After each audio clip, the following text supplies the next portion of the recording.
इमरान खान साहब बुशरा बीबी को लेके ख़ासी टेंशन में हैं, क्योंकि ख़बरें कुछ ऐसी भी हैं कि शायद मामलात अब तलाक की हद तक पहुँच चुके हैं या इमरान खान साहब और बुशरा बीबी की राहें जो है जुदा हो गई हैं। मुरीद और मुर्शद के दरमियान शायद प्यार भरी बातें भी हो रही हैं कि इलेक्शंस जब भी होंगे इमरान खान नहीं होंगे।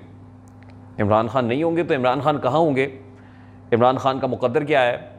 इमरान खान के अगेंस्ट वो कौन से केसेस हैं जो नए हैं और वो कौन से केसेस हैं जिनका फैसला होने जा रहा है?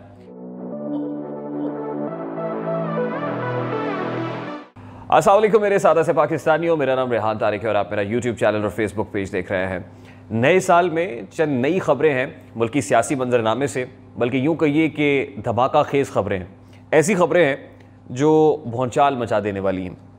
बहुत सारे दोस्तों का ख्याल ये है कि साल 2023 इलेक्शन ईयर है और प्रिंसिपली भी क्योंकि असम्बलियाँ अपनी आइनी मुद्दत पूरी करने जा रही हैं। इस साल में अगस्त में 5 साल मुद्दत पूरी हो जाएगी, जिसके बाद इंटरिम सेटअप और फिर इलेक्शंस होना इलेक्शन कमीशन ऑफ पाकिस्तान की रिस्पॉन्सिबिलिटी है। यानी अक्टूबर में अगर समझा जाए तो इलेक्शंस हो जाने चाहिए। लेकिन ख़बर यह है कि 2023 में भी इलेक्शंस नहीं होने जा रहे, नंबर 1। नंबर 2 ये कि इलेक्शंस जब भी होंगे इमरान खान नहीं होंगे। इमरान खान नहीं होंगे तो इमरान खान कहाँ होंगे? इमरान खान का मुकद्दर क्या है?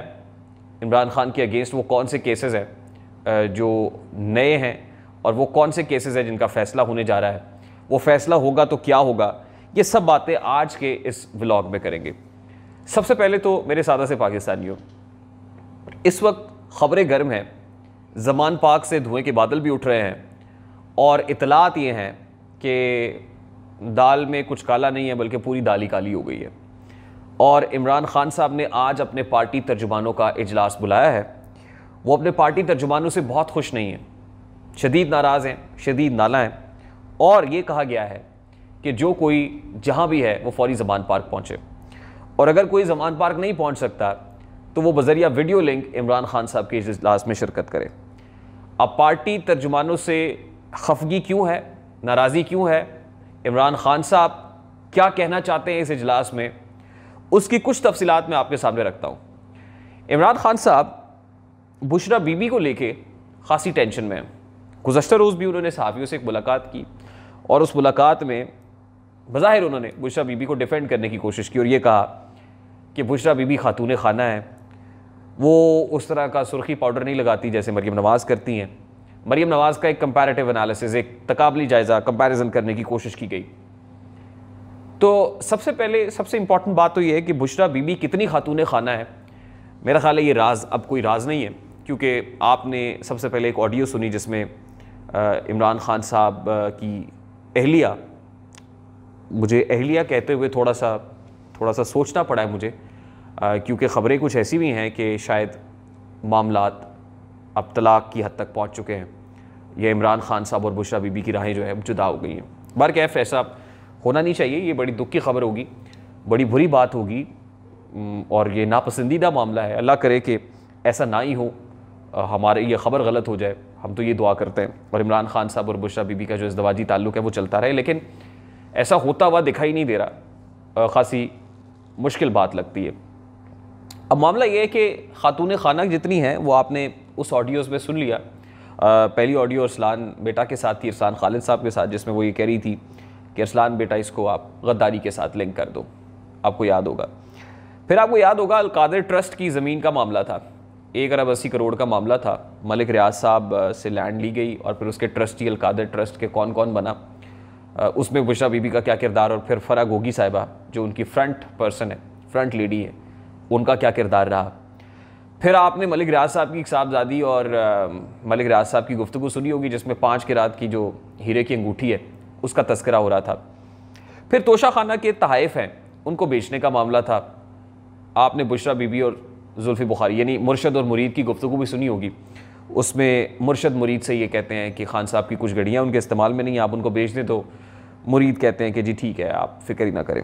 उसके बाद उसी का एक अगला हिस्सा भी आपने मुलाहिज़ा किया होगा जिसमें मुरीद और मुर्शद के दरमियान शायद प्यार भरी बातें भी हो रही हैं और उसमें उसका वाकिफ़ाने हाल ये बताते हैं कि उसका एक और अगला हिस्सा भी अब मार्केट में आने वाला है। फिर कुछ रूमर्स आजकल ये भी हैं कि रावलपिंडी से ताल्लुक़ रखने वाले ख्वाजा सरा रिमल अली, जिनको पार्टी में एक इम्पॉर्टेंट पोजीशन दी गई पाकिस्तान तहरीक इंसाफ के अंदर, सदर ममलिकत का मशीर भी लगा दिया गया। वो रिमल अली का इमरान खान साहब से क्या ताल्लुक़ था, वो कुछ तो रेहाम खान साहिबा ने अपनी किताब में लिखा है, लेकिन बहुत सारी बातें मैं यहाँ करना मुनासिब नहीं समझता कि ऐसी बातें। और मेरा साबिक़ वज़ीर आज़म है, वो मेरे रियासत जिसको हम प्यार से कहा करते थे, वो रियासत मदीना बनाने की बातें करता था। फिर वो खुद ही कह रहा है कि जलाल बाजवा ने मुझसे पूछा कि आप प्ले बॉय हैं, तो मैंने कहा हाँ मैं प्ले बॉय रहा हूँ। तो उसको ये कहने में कोई आर नहीं है, कोई शर्म महसूस नहीं कर रहा। अब जब ये सारी बातें पब्लिक में आना शुरू हो गई हैं और सबूतों के साथ आ रही हैं, वीडियोस के साथ आ रही हैं, और वीडियोस देखी भी हैं हमारे कुछ दोस्तों ने, तो बात यह है कि जब कश्ती डूबने लगती है तो बोझ उतारा करते हैं। अब डूबती हुई कश्ती में कौन सवार होगा, ये बड़ा सादा सा सवाल है। जो ऑलरेडी सवार हैं वो छलांग मारने की कोशिश करेंगे। मामला घर से शुरू हो रहा है, घर से ही इस कश्ती से छलांगे लगाने का सिलसिला शुरू हुआ चाहता है। इमरान खान साहब की पार्टी के जो इम्पॉर्टेंट लोग हैं, आपको आने वाले चंद दिनों के अंदर राइट लेफ्ट होते हुए शराजा बिखरता हुआ वो भी दिखाई देगा। और फिर जो मामला कोर्ट कचहरी में आता है तो आसान हो जाएगा कि अगर तलाक हो जाएगी, राहें जुदा हो जाएंगी, तो फिर एक दूसरे पर ब्लेम, एक दूसरे पर इल्ज़ामात धरना कि नहीं इसने किया था, नहीं उसने कहा था तो मैंने कर दिया। फिर हर कोई कोशिश करता है कि अपना दामन बचाया जाए, अपने आप को सेव किया जाए। तो आने वाले दिनों में आप ज़ाती जंग लड़ते हुए वैसे तो हमने सुना था कि जब क़यामत होगी ना तो सबको अपनी अपनी पड़ जाएगी, वहाँ पे कोई रिश्ता बाप का, बेटे का, बेटी का, माँ का, बहन का, भाई का कोई रिश्ता नहीं होगा, बल्कि हर एक अपनी अपनी बात, नफसी नफसी का आलम होगा। तो यहाँ पर नफसी नफसी होने जा रहा है, हर नफ्स को अपनी पड़ जाएगी और काफ़ी प्रॉब्लम हो जाएगी। यानी ये जो नया साल है ना, साल 2023, वो इमरान खान साहब के लिए कुछ अच्छा साबित होता हुआ दिखाई नहीं दे रहा। और फिर उसके बाद इलेक्शन लड़ना, ये तो इसलिए भी पॉसिबल नहीं होगा, ज़रा ये बता रहे हैं कि अगर इन केसेस का फैसला आ जाता है और फिर उस तरह की नाअहली का सामना करना पड़ता है जैसी नाअहली नवाज शरीफ साहब को फेस करना पड़ी थी, तो खासा मुश्किल हो जाएंगे मामला। तो 2023 में इलेक्शंस नहीं होंगे, इलेक्शंस अगर होंगे तो इमरान खान नहीं होंगे। तीसरी इंपॉर्टेंट बात यह है कि तब्दीली की हवा चल पड़ी है। बलूचिस्तान से तब्दीली की हवा का आगाज़ हुआ है और वहाँ से बलूचिस्तान अवामी पार्टी में नकब लगाया है पाकिस्तान पीपल्स पार्टी के शरीक चेयरमैन एक जरदारी, जो सब पे भारी हैं, उन्होंने। बलूचिस्तान अवामी पार्टी टूटना शुरू हुई है। बाप, जाहिर है आपको पता है कि बाप की बनाई हुई पार्टी बाप टूटेगी, पीपल्स पार्टी की झोली में डलेगी, तो इसका मतलब है कि वहाँ तब्दीली आ रही है। खैबर पख्तूनख्वा के अंदर जहाँ मौलाना फजलुर रहमान साहब ने मल्टी पार्टीज़ कॉन्फ्रेंस बुलाई, वहाँ से PTI के एक रुकन सूबाई असम्बली टूट के मौलाना फजलुर रहमान को ज्वाइन कर रहे हैं। वहाँ पे सिक्योरिटी की जो सिचुएशन है, लोग खासे नाला हैं, वहाँ भी एक रिजीम चेंज ऑपरेशन चल रहा है।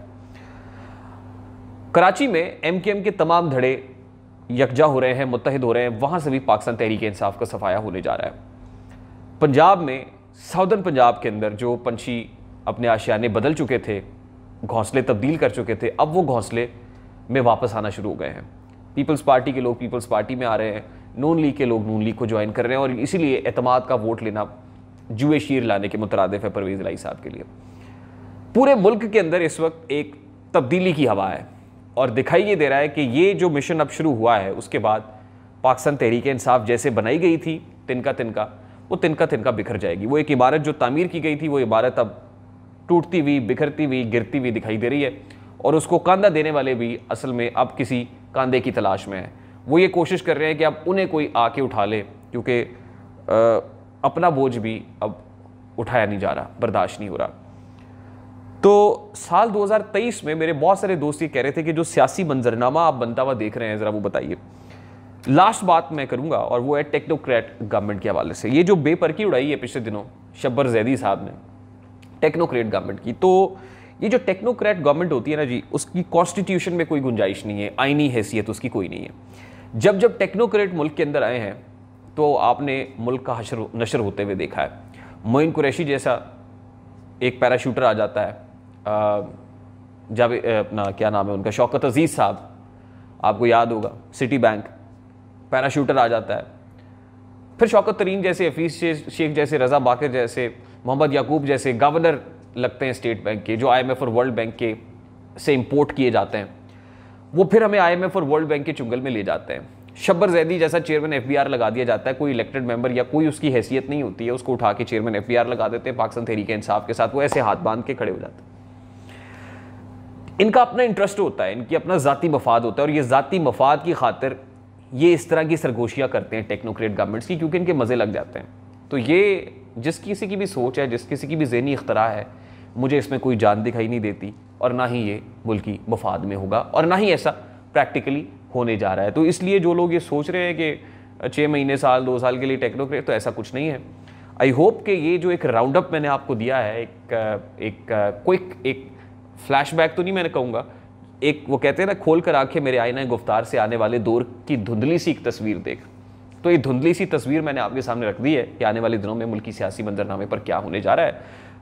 हम वीडियोस कम करते हैं, लेकिन कोशिश ये करते हैं कि जब करें तो हम आपको कुछ दिनों की डिटेल्स दे दें जिसमें आप खुद डॉट्स को कनेक्ट करता हुआ देखें। तो आई होप कि ये वीडियो जो हमने आपके सामने रखी है, कुछ बातें, जो न्यूज़, जो खबरें आपके साथ शेयर की हैं, आप आने वाले दिनों में इसको होता हुआ भी देखेंगे भी और महसूस भी करेंगे।